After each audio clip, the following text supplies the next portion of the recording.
जो आतंकवादियों के जनाजे निकले,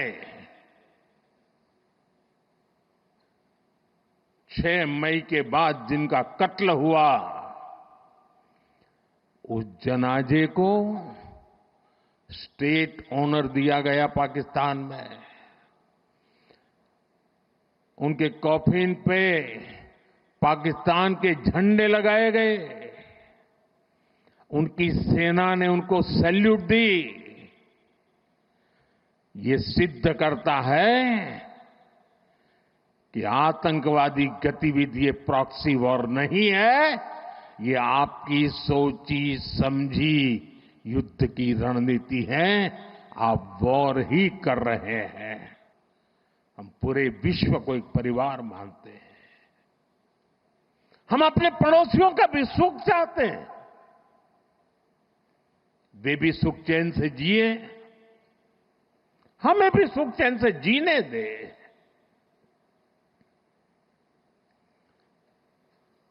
ये हमारा हजारों साल से चिंतन रहा है।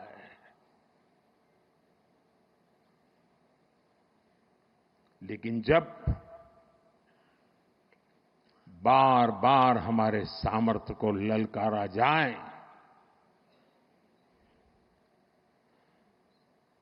तो ये देश वीरों की भी भूमि है।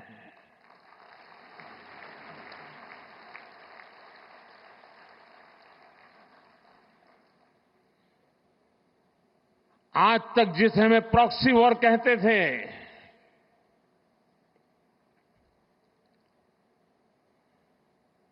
छह मई के बाद जो दृश्य देखे गए, उसके बाद हम इसे प्रॉक्सी वॉर कहने की गलती नहीं कर सकते हैं। और इसका कारण है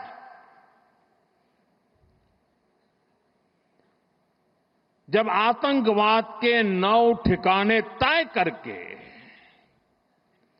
22 मिनट में, साथियों 22 मिनट में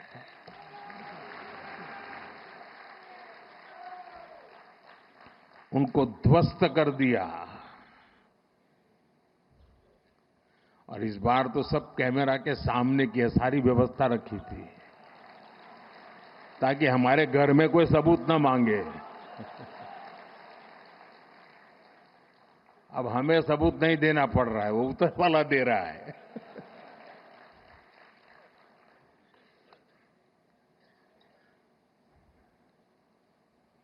और मैं इसलिए कहता हूं अब ये प्रॉक्सी वॉर नहीं कह सकते इसको, क्योंकि जो आतंकवादियों के जनाजे निकले, 6 मई के बाद जिनका कत्ल हुआ, उस जनाजे को स्टेट ऑनर दिया गया पाकिस्तान में। उनके कॉफिन पे पाकिस्तान के झंडे लगाए गए। उनकी सेना ने उनको सैल्यूट दी।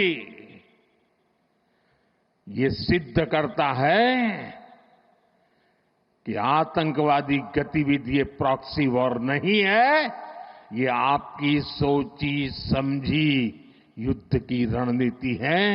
आप वॉर ही कर रहे हैं, तो उसका जवाब भी वैसे ही मिलेगा।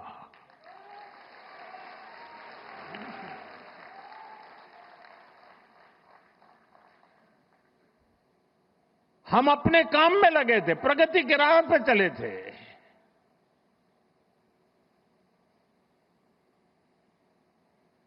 हम सबका भला चाहते हैं और मुसीबत में मदद भी करते हैं।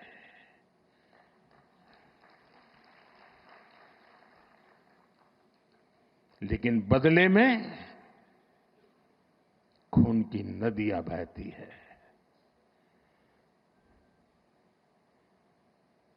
मैं नई पीढ़ी को कहना चाहता हूं,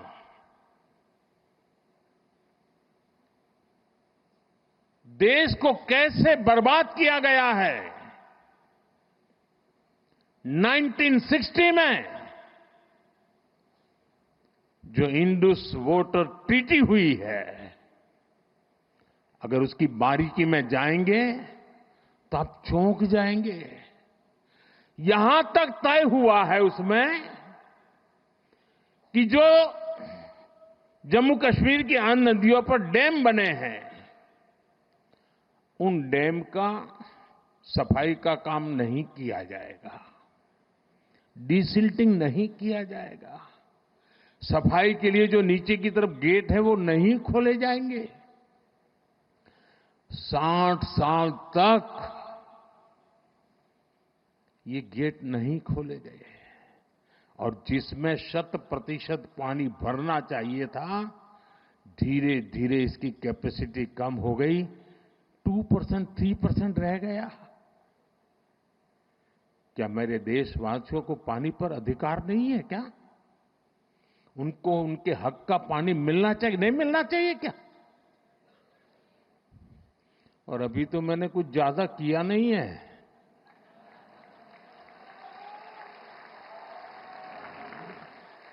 अभी तो हमने कहा है कि हमने इसको एबेंस में रखा है, वहां पसीना छूट रहा है। और हमने डैम थोड़े खोल करके सफाई शुरू की, जो कूड़ा कचरा था वो निकाल रहे हैं, इतने से वहां फ्लड आ जाता है। साथियों, हम किसी से दुश्मनी नहीं चाहते हैं, हम सुख चैन की जिंदगी जीना चाहते हैं। हम प्रगति भी इसलिए करना चाहते हैं कि विश्व की भलाई में हम भी कुछ योगदान कर सके।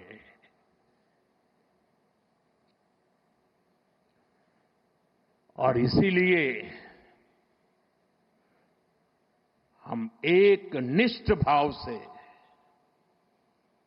कोटि कोटि भारतीयों के कल्याण के लिए प्रतिबद्धता के साथ काम कर रहे हैं।